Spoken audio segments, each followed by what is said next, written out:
ब्रह्मा विष्णु महेश अजर अमर नहीं है। इनका भी आविर्भाव अर्थात जन्म तथा तिरोभाव अर्थात मृत्यु होती है। प्रमाण के लिए देखिए देवी भागवत महापुराण। ब्रह्मा, मैं, विष्णु और शिव, यह तुम्हारी प्रभाव से जन्मवान है। हम तो जन्मवान है, हमारा तो जन्म होता है और मरते हैं, नित्य नहीं है, हम अविनाशी नहीं है। फिर इंद्रादि दूसरे देवता नित्य किस प्रकार हो सकते हैं? कृपया अवश्य सुनिए जगत गुरु तत्वदर्शी संत रामपाल जी महाराज के अमृत वचन। हमारे घर के ऊपर एक कमरा अलग से बना रखा था, उसको किराए पर दे रखा था।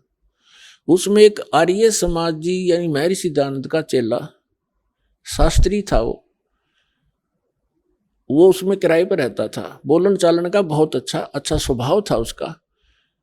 एक बहुत ही नेक सा आदमी दिखा करता। नेक तो था लेकिन ज्ञान अज्ञान था उसके अंदर। लेकिन इस नाम से, ज्ञान से पहले, इस परमात्मा वाले ज्ञान से पहले हम जो भी चर्चा भगवान की करते थे तो वो कहता था ऐसे नहीं वैसे नहीं, तो हम मान लेते थे भी आप कुछ एज भी आदमी था, एजड था, उसमें ठीक कह रहे, ये भी सच्चा है। जब ये ज्ञान दास को हुआ उससे पहले उससे चर्चा होती थी कि हमने हमारे सुना है कि जैसे द्रौपदी का चीर बढ़ा दिया भगवान ने, यानी साड़ी बढ़ा दी। तो वो कहता था नहीं ऐसा कुछ नहीं होता, ये तो सिर्फ एक पाखंडियों का भ्रम फैलाया हुआ है, ऐसा कुछ नहीं होता। तो हम ये भी मान लेते थे क्योंकि हमें कोई दृढ़ता नहीं थी। एक दिन ऐसी रजा हुई दास को, क्योंकि जब तक भगवान हमारे साथ कोई ऐसी अनहोनी नहीं करेगा इतने यो मन पापी टके नहीं, और ना यू भक्ति करने दे, ना दृढ़ होने देता। तो दास ने ये जैसे भक्ति बोध है, ये कुछ पुस्तक बनवाई सन 1988 में दास को नाम मिला था। 1989 और 90 की बात है। और एक अलग से पूजा स्थल बनाया 5.5 बाई 15 फुट का, एक गैलरी के ऊपर सेकंड फ्लोर पर।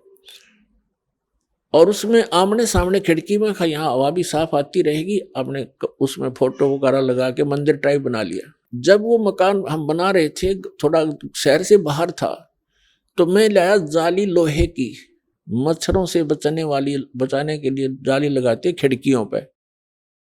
तो किसी भी कारण से मेरे से गलती लगी या उस सेठ के नौकर से गलती लगी, 8 इंच छोटी जाली काट दी आमने और सामने की। और मैं ले आया आके मैंने बच्चों से कहा कि ले इसको लगाओ। मकान तो बन चुका था, वो खिड़की वो लगाना रह रहा था। जब वो लगाने लगे, बड़ा लड़का और एक किराएदार था वहां, अन्य बिहार का था, उन दोनों ने लग के वो लगानी चाहिए। तो उन्होंने कहा जी ये तो छोटी है, और छोटी भी थोड़ी नहीं, 8-9 इंच ऊपर ऐसे खड़े तो सही, बराबर में छोटी थी, साइड में चौड़ाई में। मैंने देखा भी सच में छोटी है। दूसरी देखी, वो भी ऐसी, दोनों एक जैसी खिड़कियां थी आमने सामने। मैंने सोचा इन्हें रख दे लपेट के और स्टोर में डाल दी ऊपर। वापस लेके जाऊंगा, वो लेगा नहीं, कहेगा मेरे क्या काम है, ये राड बढ़ाया नहीं करते भक्त, मैंने डाल दी। कुछ दिन के बाद दास ने ये भक्ति बोध बनवाई। उस समय दास को दीक्षा देने का आदेश नहीं था तब तक। 1994 में दास को आदेश हुआ है। 6 वर्ष तक दास सेवा करता था, भक्तों को समझाता था, गुरु जी के पास ले जाकर दीक्षा दिलवाता था। फिर उनकी रजा हुई, आदेश दे दिया दास को अचानक कि आज के बाद तू गुरु होगा। और आज के बाद सबको बोल दिया कि इनसे उपदेश लो, जितने भी उनके शिष्य थे, जो इनको गुरु नहीं मानेगा मेरा कुछ नहीं लगता। अब इतना बड़ा जिम्मेवारी का काम दास को जब अचानक सौंप दिया तो पसीना पसीना हो गया। समझ वो भी गए कि बच्चा घबरा गया।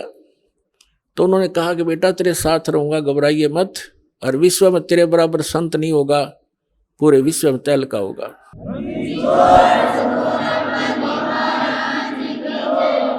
तो उस समय तो मुझे ऐसा लगा कि अपने बच्चे को सभी शाबाशी दिया करते हैं और सभी अपने बच्चे की कामना किया करते हैं, ये बड़ा अफसर बनेगा और तू देखिए न्यू हो जाएगा। मुझे पता था मैं कैसा संत हूँ और क्या मैं कर सकता हूँ, लेकिन उस समर्थ के वचन से आज ये सब कुछ सफल हुआ है। आज देख रहे हो विश्व में कोई संत नाम की चीज नहीं। आप तो बालक नहीं हो, एजुकेटेड है, सारा सब इतिहास आपके सामने खोल दिए। और ये दास को वो ज्ञान कबीर भगवान ने दिया और मेरे गुरुदेव का आशीर्वाद फल रहा है। तो मैंने पहले क्या करता था दास की, ये पुस्तक बनवाता था और हमारे गुरुजी फ्री दिया करते थे सबको जो उनके उपदेश लिया करते थे।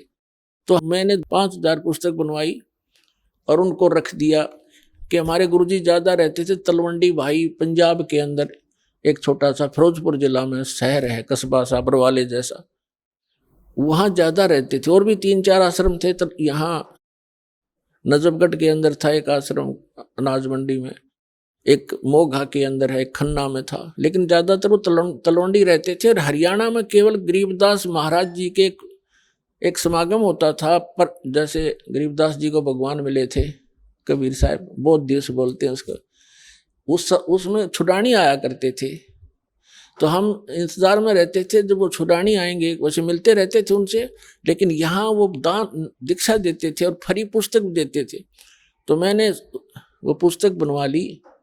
यानी जैसे आजकल मार्च में, अप्रैल में, मार्च में वो चले जाते थे, फिर आते भादुआ के अंदर आते थे सितंबर में, जब गरीबदास जी का निर्वाण दिवस होता था, और मार्च में होता था उनका बोध दिवस। ये 2 ही समागम आते थे।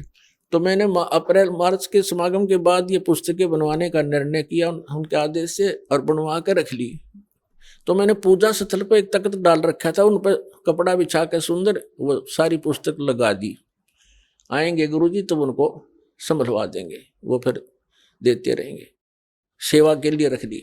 उस एक खिड़की में से शीशा टूटा हुआ था खिड़की का, उसमें से चूहे बढ़कर उनको काटने लगे। 2-3 दिन के बाद मेरी नजर गई कि चूहों ने काट दिया। तो फिर मुझे ये भी ध्यान आया कि एक खिड़की का शीशा तो बिल्कुल ठीक है, एक का शीशा टूटा हुआ है, और शहर से दूर होने के कारण एक छोटे से शीशे के लिए कोई चढ़ाने वाला भी तैयार नहीं होता छाने के लिए। 1-2 बार कोशिश भी की थी, वो ट्राई मटोड़ कर देते थे, ज्यादा कार्य होता आ जाते थे। तो मैंने, मेरे दिमाग ने काम किया कि वो दोनों जाली जो दोनों खिड़कियों की लाए थे, इनको ऊपर नीचे ओवरलैप करके लगवा देता हूँ, चूहों से बचाव हो जाएगा। तो मैंने उन बच्चों से कहा कि आप ऐसे करना, वो दोनों जाली उतार लो, उतरवा ले लेना तेरी माँ से, और इनको ऐसे ऊपर नीचे लगा के चढ़ा देना खिड़की पर। वो लड़का बोला जी ठीक है। छोटा लड़का था, 12-13 वर्ष का उस टाइम वो।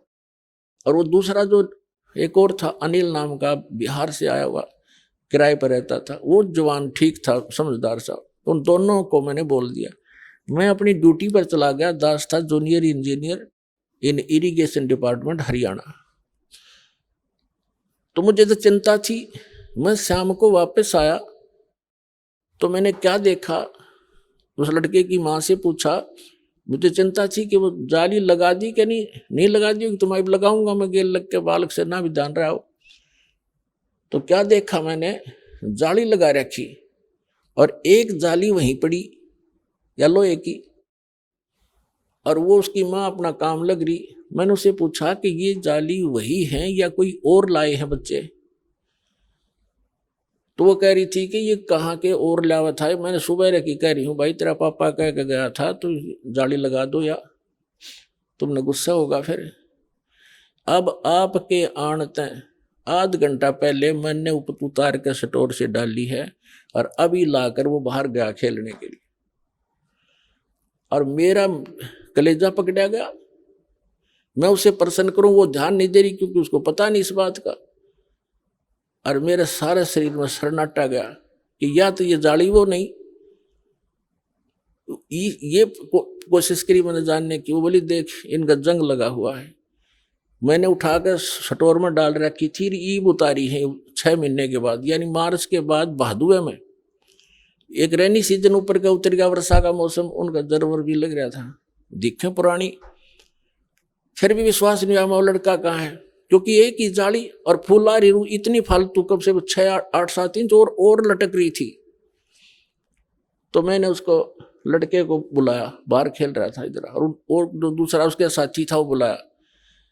और उन लड़के से कहा कि ये जाली तुम और लाए हो या वही है? जी वही है, अब मेरी माँ ने उतार कर दी थी, हमने भी लगाया है। वो किराएदार भी कह रहा है कि अभी आंटी ने उतारा है, अभी लगाया हमने। मैंने लड़के से, देखो हम इतने, हमें ज्ञान नहीं था, कोई भगवान ने भगवान वाला कोई काम हमारे सामने कराया नहीं था, ना विश्वास हो रहा था मेरा भी सच्ची। हमने सुना करते थे, नो तो था विश्वास, भगवान पता नहीं क्या करते, पर आज तक होया नहीं देखा था। मैंने उस लड़के से कहा कि मेरे सिर पर हाथ रख और कबीर भगवान की कसम खा वही जाली है। ने बोला जी कबीर भगवान की कसम और वह जाली है, मेरी मां ने उतार कर लाई थी। वो दिन हर आज के हम मानना करते कृष्ण भगवान ने साड़ी बढ़ा दी एक कपड़ा। अब तो पता चल गया कि वो साड़ी बढ़ाने वाला भी यही था, लेकिन उस समय बुद्धि इतना काम करे थी कि कबीर इज गॉड, क्योंकि इसने लोहा भी बढ़ा दिया, कपड़ा तो छोड़, ये क्या नहीं कर सकता। वो दिन सर आज पुण्यात्मा सन 1990 से लेकर आज 2013 हो गया, दास ने पीछा मुड़कर नहीं दिखाते। सारा संसार कुछ कहो कि कबीर भगवान नहीं है, इस दास की आत्मा से कोई निकाल नहीं सकता कि कबीर इज गॉड।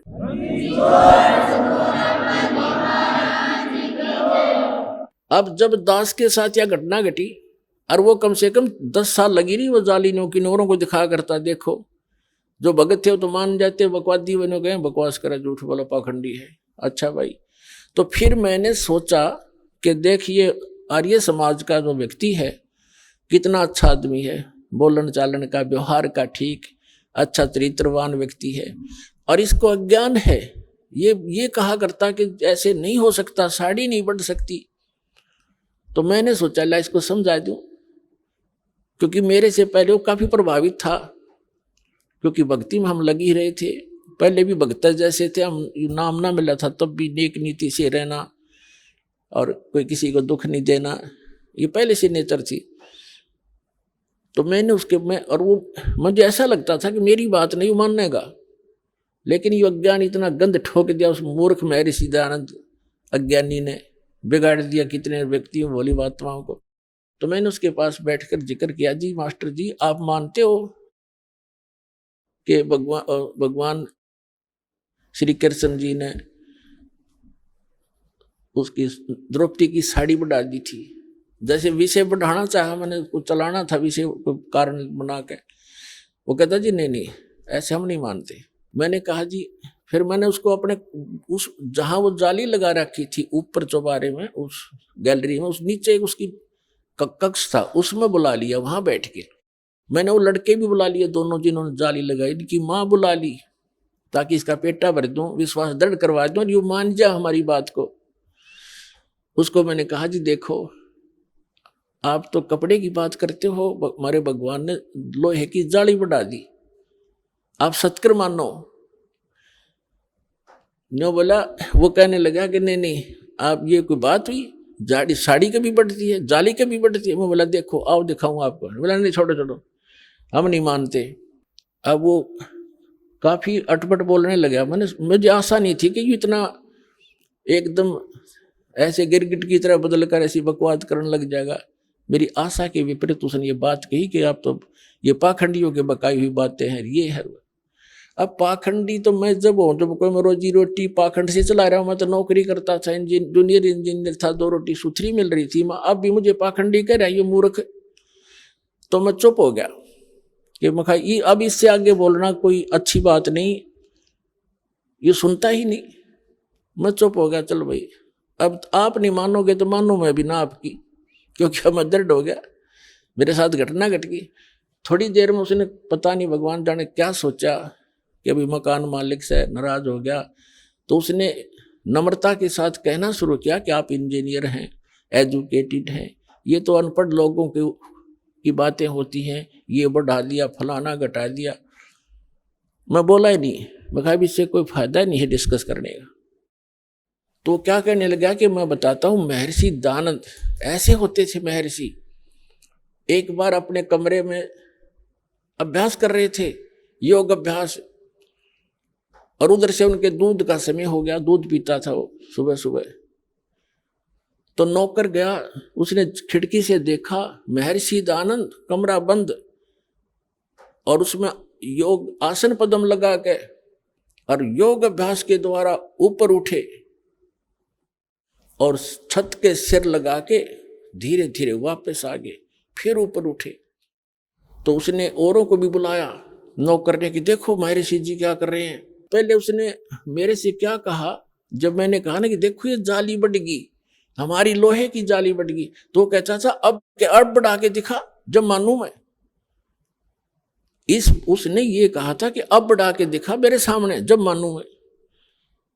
अभी मैं कोई बड़ा जादूगर थोड़ा ही हूं, मैं नू नहीं कहता मैंने बढ़ाया, मैं तो कह रहा हूं भगवान ने ऐसा ऐसा कर दिया।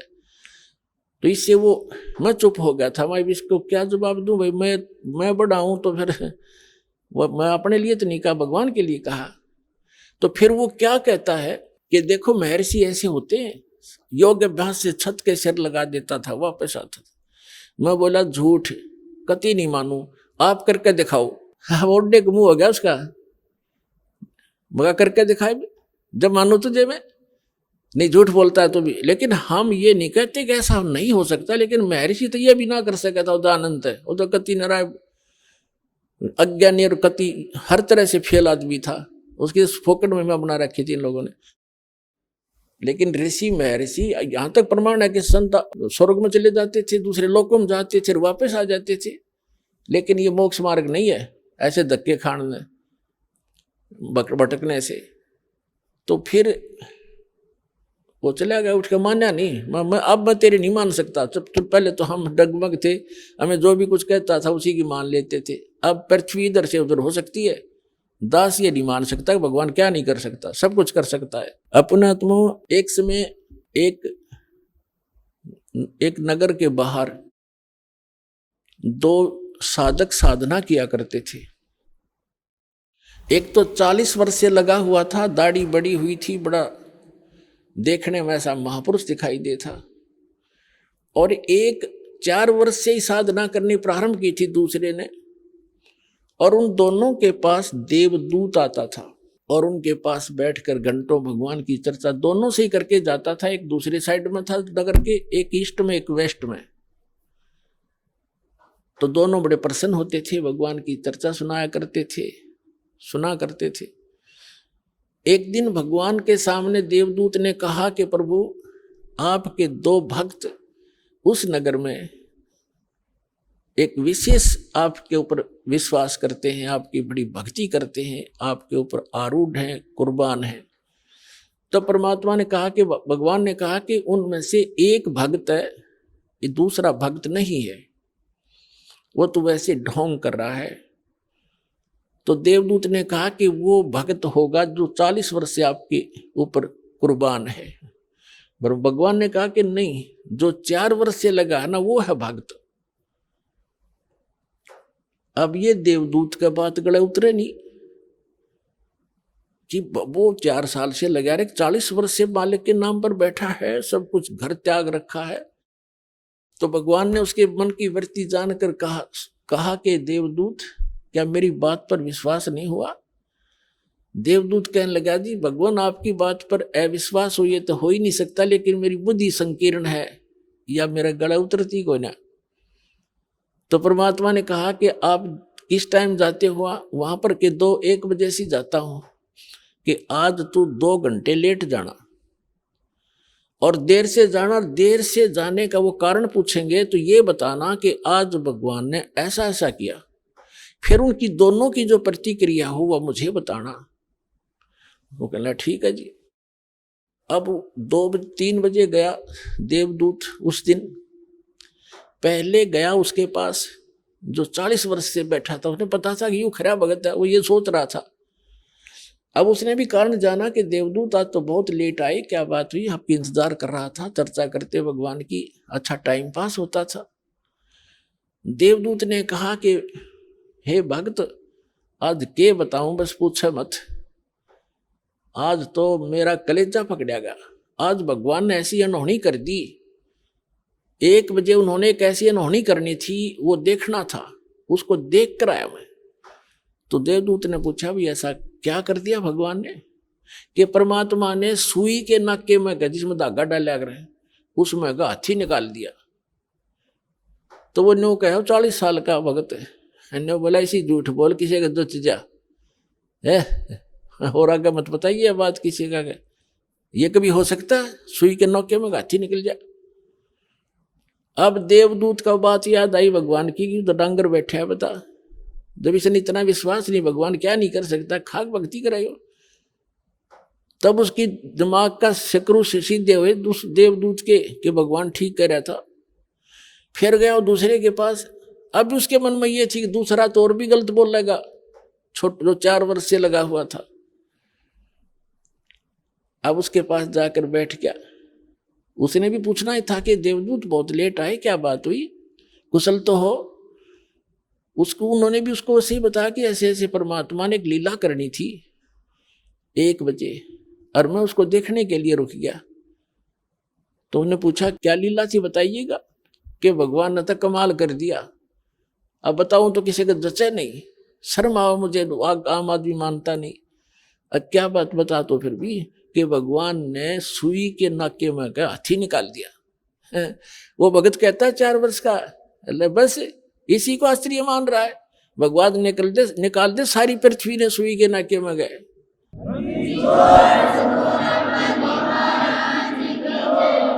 तो देवदूत ने सीने से लगा लिया उस भगत को कि धन है तेरे माता पिता जिनसे जन्म हुआ, भगत होती सा हो। तो पुण्यात्माओं, इस भक्ति मार्ग में इम्पॉसिबल चीज नहीं होती और अविश्वास नहीं होना चाहिए। सतगुरु जो चावे सो कर ही, 14 कोट दूत जम डर ही, ऊत भूत जम त्रास निवारे और चित्रगुप्त के कागज पाड़े। बोलो सतगुरुदेव। परम पिता परमात्मा पूर्ण ब्रह्म, सारी सृष्टि के रचनहार, सर्व के पालक पूर्ण ब्रह्म कबीर परमेश्वर जी की असीम रजा से आप सभी पुण्यात्माएं सत्संग सुनने के लिए उपस्थित हुए। जिस प्राणी के युगों युगों के पुण्य उदय हो जाते हैं, उसी पुण्यात्मा को ऐसा शुभ स्थान प्राप्त होता है, उसी को सत्संग मिलता है, उसी को सतगुरु प्राप्त होते हैं। जैसा कि श्रीमद् भगवत गीता अध्याय नंबर 7 के श्लोक नंबर 12 से लेकर 15 तक गीता ज्ञानदाता जो श्री कृष्ण जी में प्रवेश करके बोल रहा है, वो काल भगवान ब्रह्म 21 ब्रह्मांड का प्रभु, जिसको सरपुरुष भी कहते हैं, वो कह रहा कि अर्जुन, जो इन तीनों गुणों की रजगुण ब्रह्मा, सतगुण विष्णु, तमगुण शिव जी तक की साधनाएं करते हैं, ये अपना जीवन नाश कर रहे हैं।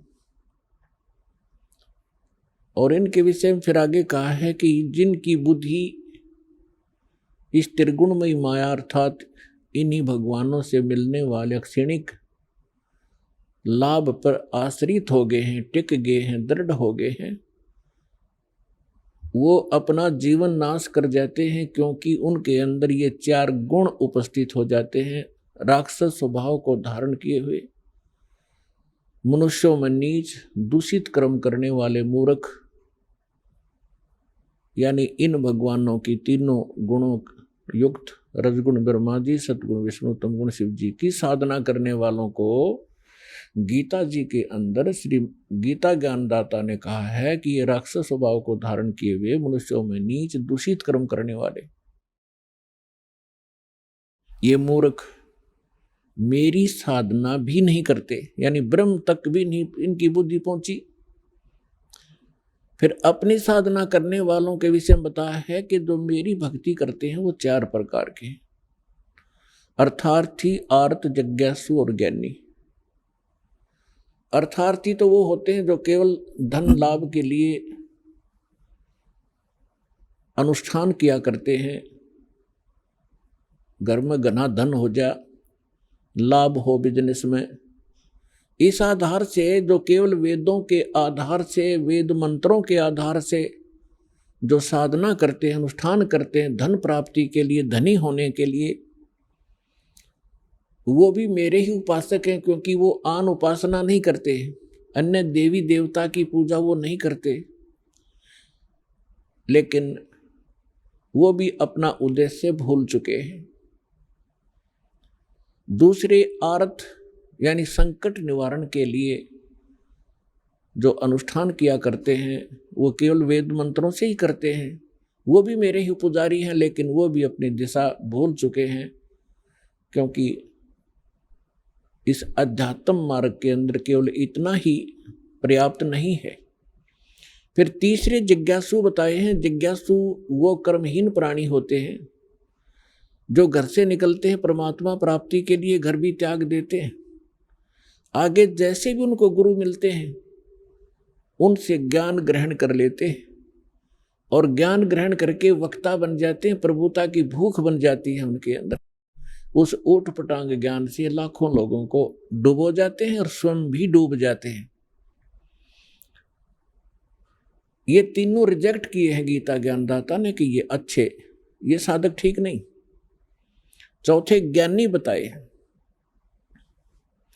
ज्ञानी वो प्राणी होते हैं जिनको ये ज्ञान हो गया कि जैसे परमात्मा की वाणी माता है, मानुष जन्म दुर्लभ है, ये मिलन बारंबार, तरवर से पत्ता टूट गिरे वो बोर न लगता डर। मानुष जन्म पाए कर जो नहीं रटे हरि नाम, जैसे कुआ जल बिना भाई बनवाया क्या काम। अब उनको ये ज्ञान हो गया कि मनुष्य जीवन का जो मूल कर्तव्य है, मूल उद्देश्य है केवल परमात्मा प्राप्ति, सत साधना करना और मोक्ष करवाना होता है। उनको दूसरे ये भी ज्ञान हो जाता है ज्ञानी को कि पूर्ण मोक्ष पूर्ण परमात्मा से ही होता है, इन अन्य देवताओं से नहीं होता। ब्रह्मा विष्णु महेश या अन्य उपासना जो करते हैं किसी देवी देवता की, इनसे मोक्ष संभव नहीं है। उनको ये भी ज्ञान हो चुका है, इसलिए वे किसी अन्य देव की पूजा नहीं करते, वो मेरी साधना करते हैं, इसलिए मुझे वो अच्छे लगते हैं और उनको मैं अच्छा लगता हूं, ब्रह्म कह रहा है। लेकिन फिर वो लास्ट में ये कहता है कि ये ज्ञानी आत्मा ये बड़ी नेक हैं, उद्धार हैं, परमात्मा पाने के लिए समर्पित हैं, लेकिन तत्वदर्शी संत ना मिलने से ये ज्ञानी आत्मा, अच्छी आत्मा भी मेरे वाली अनुत्तम, श्रीमद् भगवद गीता अध्याय नंबर 7 के 16, 17, 18 में ये अपने विषय में बता रहा है। 16 और 17 में इसने चारों का विवेचन दे दिया, अर्थार्थी, आर्त और जिज्ञासु का और ज्ञानी का। अब गीता अध्याय नंबर 7 के श्लोक नंबर 18 में ये स्पष्ट कर देता है गीता ज्ञानदाता ब्रह्म, ये काल भगवान, ये कहता है कि ये ज्ञानी आत्मा है तो अच्छी उदार हैं, लेकिन इनको तत्वदर्शी संत ना मिलने से ये मेरे तक ही सीमित रहे और मेरे वाली अनुत्तम, 7वें अध्याय के 18वें श्लोक में एक अनुत्तम शब्द है, अनुत्तमाम। एक तो अनुत्तम होता है, एक अनुत्तमाम, अति घटिया, एक उच्च, एक उच्चतम, सर्वोच्च, सबसे घटिया मेरी साधना है, उसमें ये आश्रित हो गए। अब कहते हैं ये ज्ञानी सभी उद्धार हैं, लेकिन ये मेरे वाली घटिया में अनुत्तम, अश्रेष्ठ गति में ही श्रेष्ठ रहे। ब्रह्म की साधना क्या है? ओम नाम का मंत्र, और ओम नाम से क्या प्राप्ति होती है? ब्रह्मलोक। गीता अध्याय नंबर 8 के श्लोक नंबर 13 में ये अपनी साधना स्पष्ट करते हैं कि ओम इति एकाक्षरम ब्रह्म व्यवहारण माम अनुसमरण ये परियाति तजंदेहम स याति परमाम गतिम।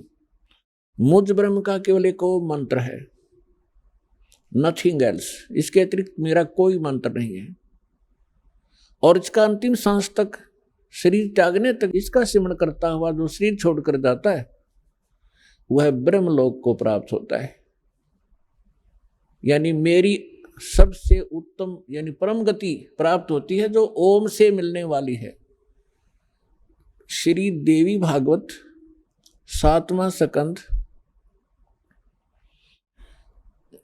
सचित्र मोटा टाइप, गीता प्रेस गोरखपुर से प्रकाशित के पृष्ठ नंबर 562 और 63 पे ये निर्णय दिया है देवी जी ने।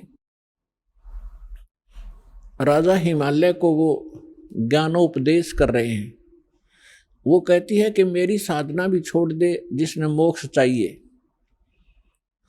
और वो क्या बताती है कि ब्रह्म पाने का उद्देश्य रखो, ओम नाम का जाप करो, जिस कारण से आप उस ब्रह्म को प्राप्त हो जाओगे जो ब्रह्म लोक में रहता है। यानी ओम नाम ब्रह्म का है और ब्रह्म ब्रह्म लोक में रहता है, और ओम नाम का जाप करने वाले ब्रह्म लोक को प्राप्त होते हैं।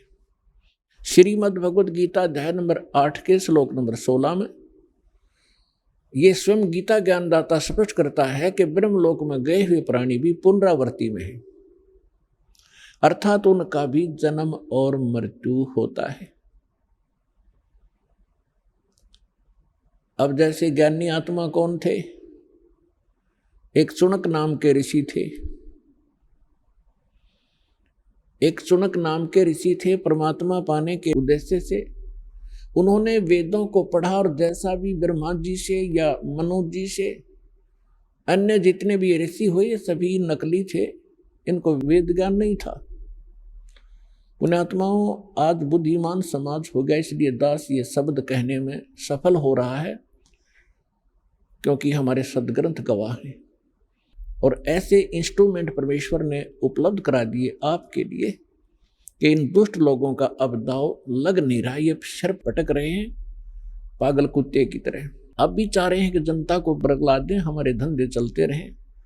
लेकिन परमात्मा ने सबसे पहले उपकार ये किया आपके ऊपर कि आपको शिक्षित किया, और फिर ऐसे उपकरण बनवाए। न ये मनुष्य मेड नहीं है, ये मनुष्य की बुद्धि के सत्र का काम नहीं है। इंटरनेट लगाना, टीवी चैनल बनाना, ये अभी 10 वर्ष से क्यों हुए, 15 वर्ष से पहले ना थी ये कभी।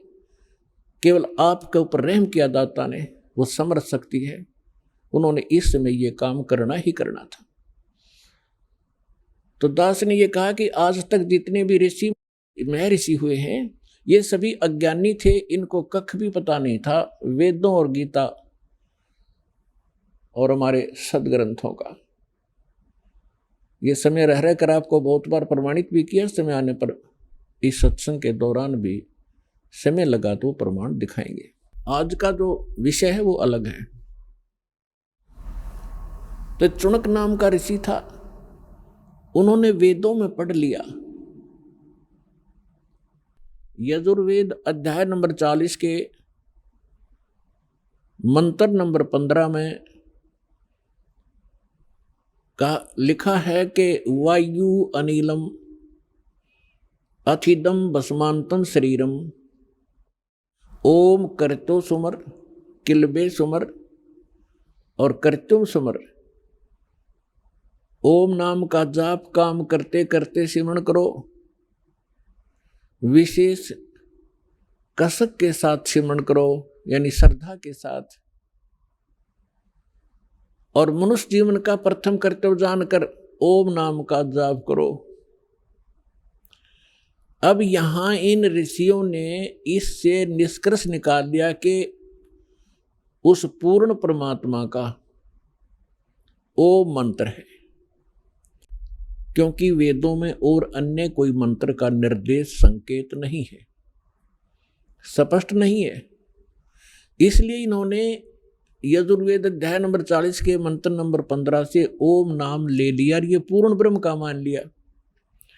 अब ये इनकी सबसे बड़ी अज्ञानता रही है ऋषियों की। इन्होंने यजुर्वेद अध्याय नंबर 40 के श्लोक नंबर 17 को भी पढ़ा होगा, पर वो समझ नहीं सके। उसमें वेद ज्ञानदाता कहता है कि वो पूर्ण परमात्मा, पूर्ण ब्रह्म, पूर्ण पुरुष, वो तो गुप्त है, परोक्ष है, और मैं ब्रह्म हूं, मेरा ओम नाम है, और मैं ब्रह्मलोक रूपी दिव्य आकाश में रहता हूं। जैसे आसी के अंदर, ये आसी गांव है, ये शहर है आसी, वहां पर बोर्ड लगा हुआ है कि बरवाला 30 किलोमीटर, अब कोई अनजान व्यक्ति ये समझ बैठे कि इस बोर्ड पे लिखा बरवाला और वहीं बैठ जा थैला धर के कि आ गया बरवाला, उस पे लिखा है वो बरवाला तो आगे 30 किलोमीटर है। तो इसी प्रकार इन ऋषियों ने यजुर्वेद अध्याय नंबर 40 के मंत्र नंबर 15 से ये मान लिया कि ये पूर्ण परमात्मा का है, लेकिन उन्होंने आगे नहीं देखा कि 30 किलोमीटर और भी लिख रखा है, वो तो आगे है, वो तो हांसी तहसील है, हांसी शहर है। तो उसमें यजुर्वेद अध्याय नंबर 40 के श्लोक नंबर मंत्र नंबर 17 में स्पष्ट किया हुआ है कि वो परमात्मा तो गुप्त है और मैं ब्रह्म हूं, मेरा ओम नाम है, मैं ब्रह्मलोक में रहता हूं।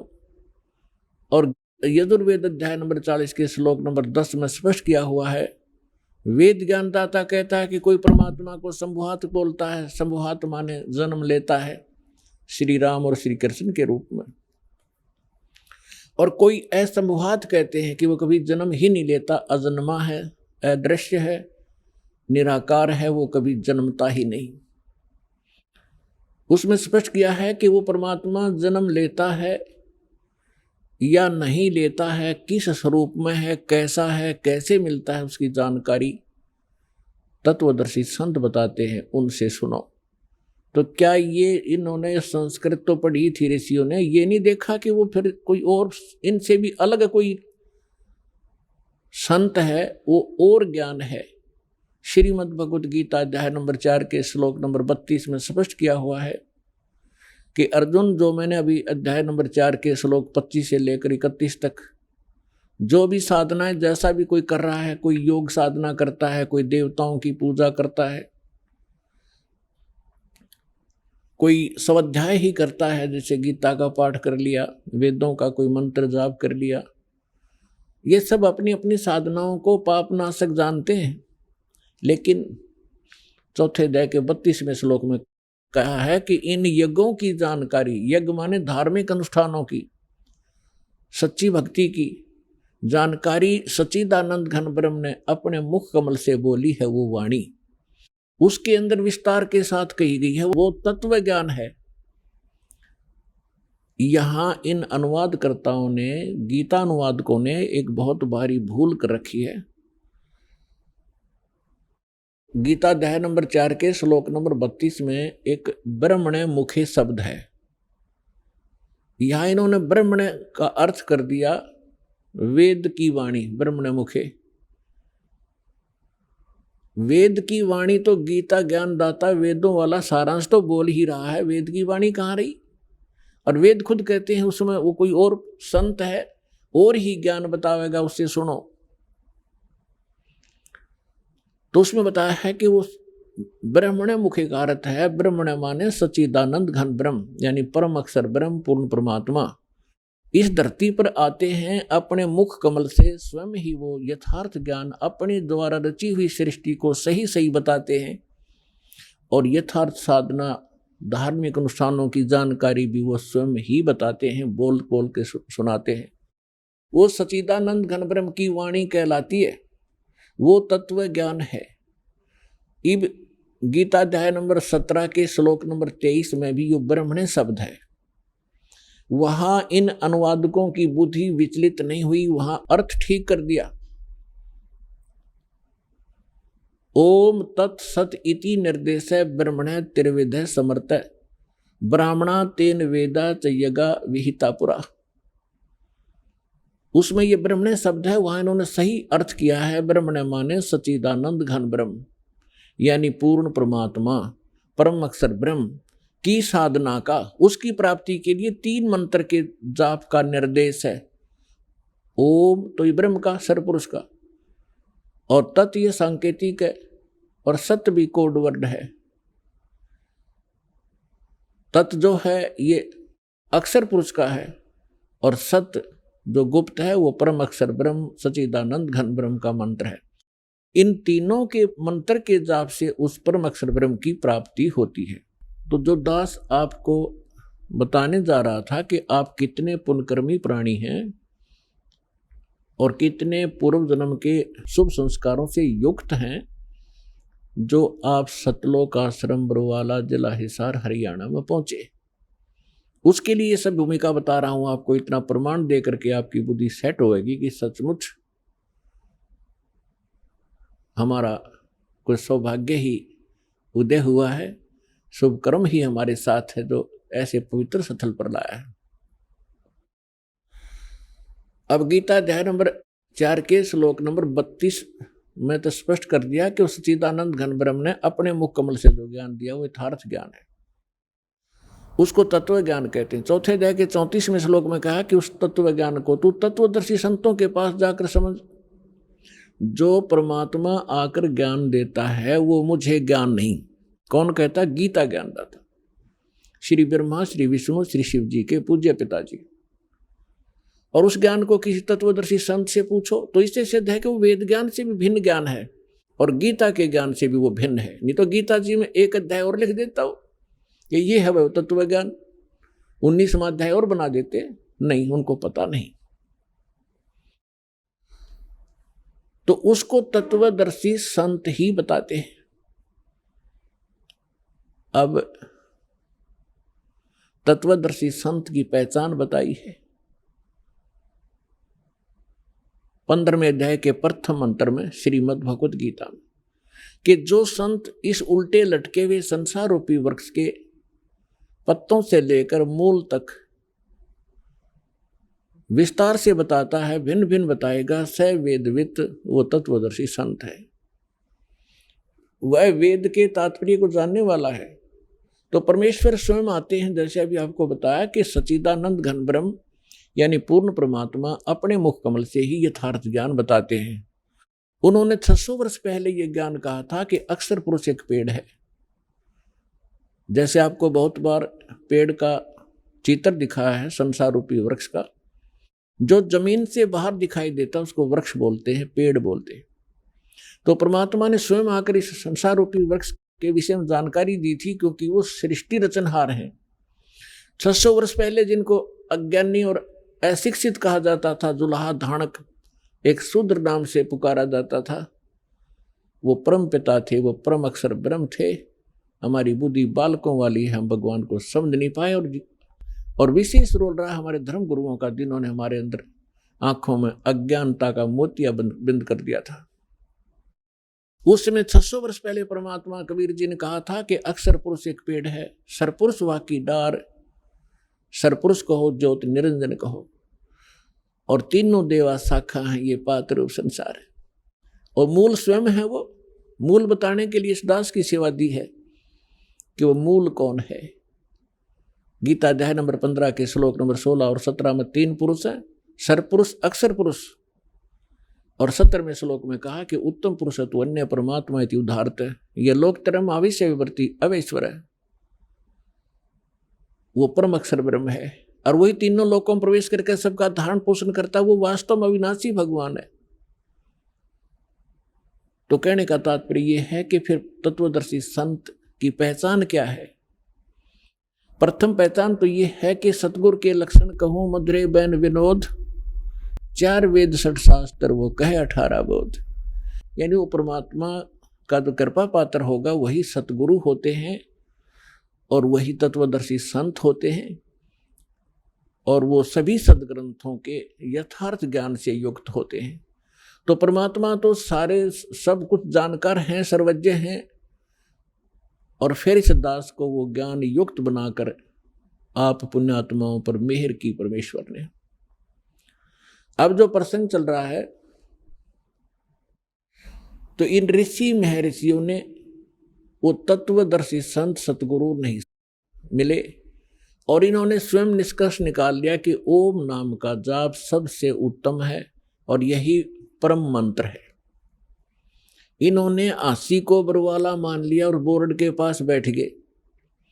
आगे नहीं पड़ा कि 30 किलोमीटर और है आगे, वो है वस्तु जहां सत्संग होता है। अब दया करी है दाता ने इस दास के ऊपर कि 30 किलोमीटर आगे ये रास्ता है और वहाँ ऐसी सुविधाएं प्राप्त हैं, ऐसा ज्ञान प्राप्त है तो क्या है वो, तो इन ऋषियों को ज्ञान हुआ नहीं। शुनक जैसे ऋषि, वो महापुरुष परमात्मा पाने के लिए तड़फ उठे, उनको ये ज्ञान हो गया कि इन देवी देवताओं की पूजा से कोई बनने वाला नहीं है, और उनको ये ज्ञान हो गया कि पूर्ण परमात्मा से ही पूर्ण मोक्ष होगा। आइए अब हम उन श्रद्धालुओं के अनुभव जानते हैं जो जगत गुरु तत्वदर्शी संत रामपाल जी महाराज जी से दीक्षा प्राप्त कर चुके हैं तथा उनके द्वारा बताए गए भक्ति मार्ग पर चल रहे हैं। नमस्कार सर। नमस्कार सर, क्या नाम है आपका? सर, मेरा नाम ज्ञानीदास है। ज्ञानी जी, आप कहाँ से हैं? सर, मैं ग्राम हरिदासपुर, पोस्ट दिनेशपुर, रुद्रपुर, जिला उधम सिंह नगर, उत्तराखंड से।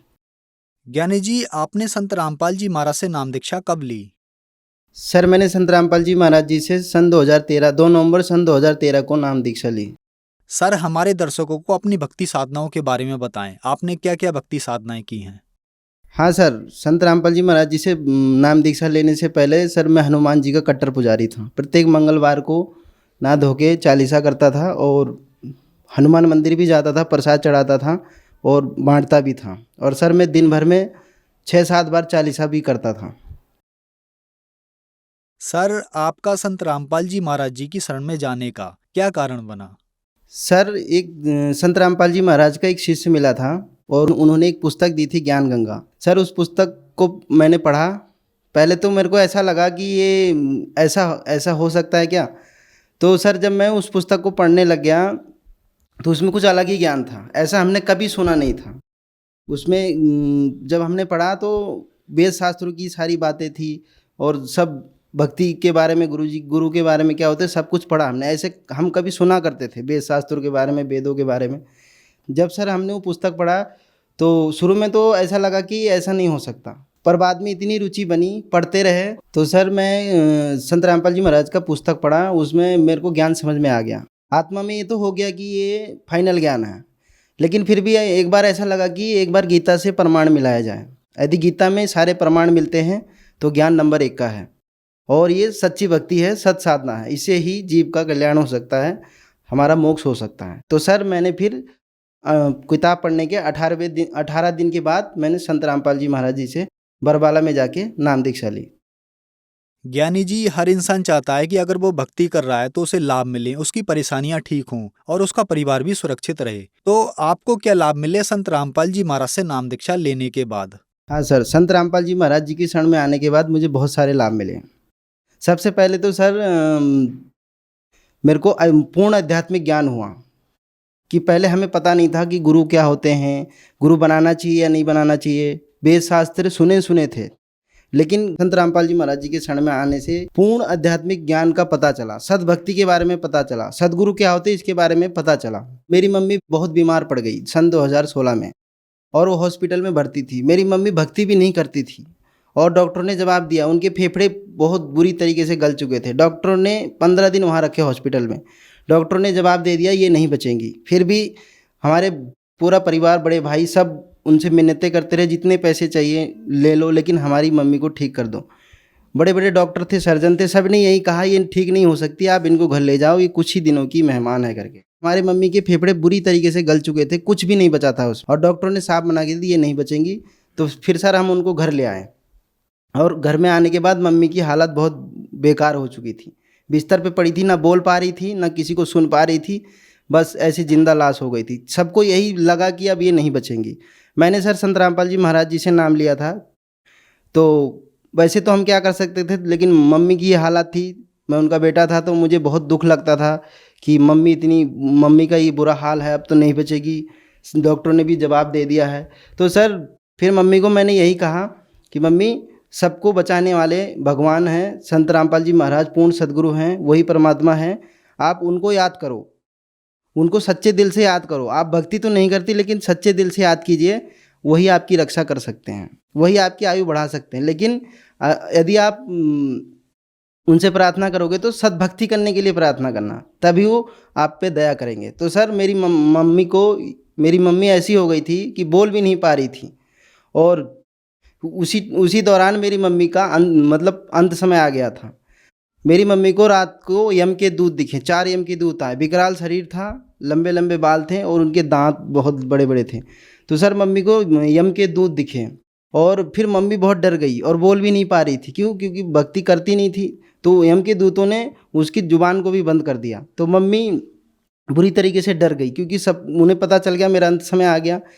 तो मैंने मम्मी को हर बार समझाता था, मम्मी हमेशा संत रामपाल जी महाराज को ही याद करना, वही सबको बचा सकते हैं, वही सब कुछ कर सकते हैं। तो मम्मी ने उस समय मुसीबत के समय उन मम्मी के मुंह से आवाज़ नहीं निकली, लेकिन मम्मी ने फिर भी अंत में बहुत जिद करके एक बार ये बोला, पिताजी बचाओ। तैसे ही वहाँ पे संत रामपाल जी महाराज प्रकट हो जाते हैं और मेरी मम्मी, वो यम के दूत आकाश में उड़ जाते हैं और मेरी मम्मी देखती है कि गुरुजी आ गए। इससे पहले हमारी मम्मी ने कभी गुरुजी को देखा नहीं, ना नाम लिया। फ़ोटो में मैं घर में भक्ति करता था, वो फ़ोटो देखती थी मम्मी। तो मेरे मम्मी को ये पता चल गया कि ये गुरुजी हैं, संत रामपाल जी महाराज हैं। तो मेरी मम्मी ने मेरे गुरुजी आए संत रामपाल जी महाराज और मेरी मम्मी को आशीर्वाद दिया और कहा, बेटा मैं तेरी आयु बढ़ाता हूँ और इस आयु को सद्भक्ति के लिए ही दे रहा हूँ, सद्भक्ति करना और अपना कल्याण कराना। और परमात्मा ये भी बोले कि मैं अपने भगत के कारण, मैं अपनी भगत की लाज बचाने के लिए आपको जीवन दान देता हूँ, क्योंकि मेरा भगत दुखी था करके। मैंने गुरुजी से यही प्रार्थना किया कि गुरुजी मैं ये नहीं कहता मेरी माता को जीवन दान दो या उनको स्वस्थ करो, मैंने ये कहा था कि अगर वो दुखी होंगी तो हम भी दुखी होंगे, तो परमात्मा आप दया करो। तो मेरे गुरुजी आशीर्वाद देकर चले गए। उसी दिन मेरी माता जी ने 1 महीने तक कोई आहार नहीं किया, न किसी से बोल पाई, न किसी की बातें सुन पाती थी। लेकिन उसी के जस्ट दूसरे दिन सुबह से मेरी मम्मी बोलने लग गई, अपने पाँव पे चलने लग गई और खाना खाने लग गई। मैं सत्संग में जा रहा था रविवार के दिन, लेकिन किसी कारणवश मैं वहाँ नहीं जा पाया, वापस घर आ गया। जब मैं दोपहर को घर आया, मम्मी आई, बैठी, मेरे से बात करने लगी। तो मैंने देखा कि मम्मी खुद अपने पाँव पे चल के आई। मैं हैरान हो गया। तो मैं मम्मी से कुछ पूछता, उससे पहले मम्मी मुझे सारी घटना बताने लग गई कि ऐसे ऐसे मेरे को यम के दूत दिखे थे, संत रामपाल जी महाराज आए, मेरे को आशीर्वाद दिया, जीवन दान दिया, सद्भक्ति के लिए ऐसे संत रामपाल जी महाराज बोल के गए। मैंने कहा मम्मी ये तो बहुत ही अच्छी बात है, अब आप सद्भक्ति करना, अब आप गुरुजी से नाम ले लो। तो सर मेरी मम्मी को फिर संत रामपाल जी महाराज जी से मैंने उनको उपदेश दिलाया। 5-6 साल हो गए, आज भी मेरी माता पूर्ण रूप से स्वस्थ है, अपने पाँव पे चलती है और उनको कोई दिक्कत नहीं, कोई तकलीफ नहीं। और सर मेरी बहन के ऊपर 10 प्रेत आत्माएं थे और उसको दुखी कर रहे थे और वो चिल्ला चिल्ला के बोल रही थी कि ये 10 के 10 खड़े हैं, मेरे को नहीं छोड़ेंगे, मुझे नहीं छोड़ेंगे। उसके हाथों को खींच रहे थे, उसे बहुत दुखी कर रहे थे, वो चिल्ला रही थी, ये कह रही थी ये 10 के 10 खड़े हैं, ये आज मुझे नहीं छोड़ेंगे। सर मैंने नया नया उपदेश लिया था, उस समय प्रथम मंत्र मिला था मुझे। पूरे घर वाले वहाँ उपस्थित थे, सब रो रहे थे कि अब क्या होगा, नहीं बचेगी। उससे पहले कई तांत्रिकों को दिखाया, हॉस्पिटल में भी एडमिट कराया, लाखों रुपए खर्च भी किया, लेकिन मेरी बहन ठीक नहीं हुई। उस समय मैं भी बैठ के देख रहा था कि अब क्या होगा, कुछ नहीं हो सकता। लेकिन परमात्मा की प्रेरणा हुई, संत रामपाल जी महाराज की प्रेरणा हुई। तो अचानक से संत रामपाल जी महाराज जी ने प्रेरणा किया और मेरे मुंह से बहुत तेज निकल गया, बंदी छोड़ सदगुरु रामपाल जी महाराज की जय, बंदी छोड़ सदगुरु रामपाल जी महाराज की जय हो।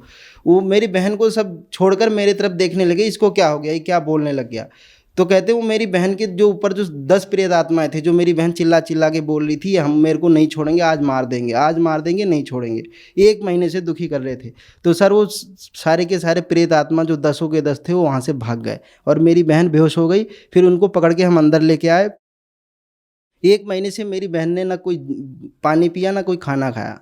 तो सर उसी रात को जहाँ मैंने आसन लगाया था संत रामपाल जी महाराज का, वहाँ पर लेकर आए और वहाँ मेरी बहन ने पानी भी पिया और खाना भी खाया और उसी दिन से पूर्ण रूप से स्वस्थ हो गई। मैंने संत रामपाल जी महाराज जी से प्रार्थना भी लगवाया था। तो मेरी बहन के लिए बोला गुरुजी ने जल्द से जल्द बेटी को नाम दिला दो। तो संत रामपाल जी महाराज जी के यहाँ उसे ले जा हमने उपदेश दिलाया। तो मेरी बहन आज पूर्ण रूप से स्वस्थ है, उसको कोई दिक्कत नहीं है। सर मेरे को एक बीमारी हो गई थी, फिस्टुला, जिसे भगंदर कहते हैं। 2 साल से था, मुझे पता नहीं चला। मैं बहुत तकलीफ होती थी, मुझे तो बहुत दर्द होता, पस आता था, लेकिन मेरे को पता नहीं था कि ये क्या तकलीफ है। जब 2 साल बाद मुझे बहुत दिक्कत होने लग गई तो सर मैं डॉक्टर के पास गया। तो डॉक्टर ने सीधे मेरे को सर्जन के पास भेज दिया। उन्होंने बोला इसका ऑपरेशन होगा। मैं सर्जन के पास गया, सर्जन ने यही बोला इसका ऑपरेशन हो। उन्होंने मेरे से 10-12 टेस्ट करवाए, HIV टेस्ट करवाए, शुगर टेस्ट करवाया और भी बहुत सारी टेस्ट करवाए मुझसे। उन्होंने बाद में बोला आपको ऑपरेशन कराना पड़ेगा। सर्जन डॉक्टर ने ये कहा मैं लिख कर देता हूँ 99% ऑपरेशन से ही ठीक होते हैं, क्योंकि उन्होंने ये भी टेस्ट करवाया था कि इस फिस्टुला की पहुंच कहाँ तक हो चुकी है। उन्होंने ये कहा था कि इसकी पहुंच हड्डी तक जा चुकी है, अब ये कैंसर का रूप ले सकता है, अगर इन्फेक्शन हड्डी में हो गया तो कैंसर बन सकता है। और आप अगर जल्द से जल्द इसका ऑपरेशन नहीं कराते हैं तो आपको कैंसर होने से कोई नहीं बचा सकता। ये वहाँ के डिस्ट्रिक्ट हॉस्पिटल के सर्जन, जो सबसे बड़े डॉक्टर होते हैं सर्जन, उन्होंने ये बोला था, मैं लिख के दे सकता हूँ। तो सर मैं बहुत दुखी हो चुका था उस समय कि अब मेरा क्या होगा। ऑपरेशन के लिए बोल दिया, मैं बहुत डर गया, मैं ऑपरेशन नहीं कराऊंगा करके। और मेरी उस समय आर्थिक स्थिति भी ऐसी नहीं थी कि हम ऑपरेशन करा सकते थे। मैं बहुत डर गया, क्या करते, मैंने किसी से नहीं बोला, घर में भी किसी से नहीं कहा। तो फिर सर मेरे को गुरुजी सपने में आए, सपने में आकर गुरुजी ने बोला कुछ नहीं होगा, आप ठीक हो जाओगे, ऑपरेशन मत कराना। फिर सर मैंने प्रार्थना भी लगाई गुरुजी से, संत रामपाल जी महाराज जी से प्रार्थना लगाई। वहाँ से गुरुजी का ये आदेश आया कि ऑपरेशन नहीं कराना है, परमात्मा दया करेंगे। तो सर वो मेरा जो बगंदर की बीमारी थी फिस्टुला, वो अपने आप ठीक हो गया। उसके बाद मेरे को कभी पस नहीं आया, ना कभी दर्द हुआ, और पूर्ण रूप से ठीक हो गया। संत रामपाल जी महाराज की कृपा से मेरा फिस्टुला का जो रोग था पूर्ण रूप से ठीक हो गया, कोई ऑपरेशन कराने की ज़रूरत नहीं पड़ी। एक बार मैं साइकिल से शहर जा रहा था और रोडवेज की बस आ रही थी, उसने सर इतनी तेज़ी में कट मारा कि मेरी साइकिल से बहुत तेज़ आके टकराया और मैं साइड में जाके बहुत तेज़ी से गिरा। और सर मेरे को पता नहीं कि मेरा क्या होगा करके, मैं भूल गया मैं कहाँ हूँ, कैसे हूँ, किस हाल में हूँ। तो सर वो रोडवेज से जो मेरी साइकिल की टक्कर हुई, मैं किनारे गिर गया जाके। 5 मिनट बाद मुझे होश आया। मेरे को पता नहीं वहाँ क्या हुआ था। मैं जब वहाँ होश में आया तो मैं पूर्ण रूप से ठीक था, मुझे कोई चोट नहीं लगी, कोई खरोच नहीं आई। हाँ, मेरे कपड़े गंदे हो गए थे, मिट्टी विट्टी लग गए थे और साइकिल थोड़ा डैमेज हो गया था। तो संत रामपाल जी महाराज की कृपा से मेरे को कुछ नहीं हुआ। और सर मेरे पिताजी बहुत नशा करते थे, बीड़ी भी पीते थे, शराब भी पी के आते थे, मांस भी खाते थे। हम बार बार प्रार्थना करते थे, वो नहीं मानते थे। मैंने संत रामपाल जी महाराज से दंडवत प्रणाम करके कहा, हे भगवान मेरी भक्ति में बहुत बाधा आ रही है। तो संत रामपाल जी महाराज जी से जब मैंने दंडवत प्रणाम करके मैंने उनसे प्रार्थना किया और पिताजी को बार बार प्रार्थना करता था। मेरे पिताजी बीड़ी भी छोड़ दिए और शराब भी छोड़ दिए, मांस खाना भी छोड़ दिए। मेरे पापा ने सारे नशे छोड़ दिए, जिससे मेरे को भक्ति में कोई बाधा नहीं आई। और गुरुजी की दया से ही उन्होंने, संत रामपाल जी महाराज की दया से ही उन्होंने नशा छोड़ा, अन्यथा वो नशा नहीं छोड़ सकते थे। ज्ञानी जी, आपके साथ एक बहुत बड़ा चमत्कार हुआ। आपकी माताजी के फेफड़े गल चुके थे, डॉक्टर्स ने आपको कह दिया था कि इन्हें घर ले जाओ, अब इनकी जिंदगी ज्यादा नहीं है। लेकिन संत रामपाल जी महाराज ने आपकी माताजी को जीवन दान दिया और वो भी बिना दवाई बिना ऑपरेशन के ठीक हो गई। आज लाखों की संख्या में दर्शक आपका इंटरव्यू देख रहे हैं और उनके साथ भी ऐसे ही परेशानियां हैं, तो उनके लिए आप क्या कहना चाहेंगे? उनसे हम यही प्रार्थना करना चाहेंगे कि पूर्ण संत धरती पे आ चुके हैं। जो दिक्कत हमको थी, जो हमारे परिवार को थी, हमने संत रामपाल जी महाराज जी से दीक्षा लिया और आज पूर्ण रूप से ठीक हैं, सुखी हैं। सर जो भी दिक्कतें हमको थी, जो भी हमारे परिवार को दिक्कत थी, मेरी माताजी को जीवन दान मिला, मेरी बहन को जीवन दान मिला, मेरे को जीवन दान मिला। तो सर जो भी लोग आज हमको सुन रहे, देख रहे हैं, हम उनसे ये प्रार्थना करना चाहते हैं, जो भी दिक्कतें हमको थी, आप भी संत रामपाल जी महाराज जी से दीक्षा लेंगे तो आपको भी ये सारे लाभ मिलेंगे। लेकिन गुरुजी नियम बताते हैं, उस नियम को फॉलो करेंगे और नाम दीक्षा लेंगे तो आपको भी ये सारे लाभ हो सकते हैं। संत रामपाल जी महाराज जी का बहुत सारे टीवी चैनलों पे सत्संग आता है। सत्संग के दौरान नीचे एक पट्टी चलती है, उसमें उनके फ़ोन नंबर सारा पता लिखा होता है। जिसे भी नाम लेना हो उन नंबरों पे फ़ोन करके अपने नज़दीकी नामदान केंद्र का पता लगा सकते हैं और वहाँ से जाके नाम दीक्षा ले सकते हैं। धन्यवाद सर। सत साई।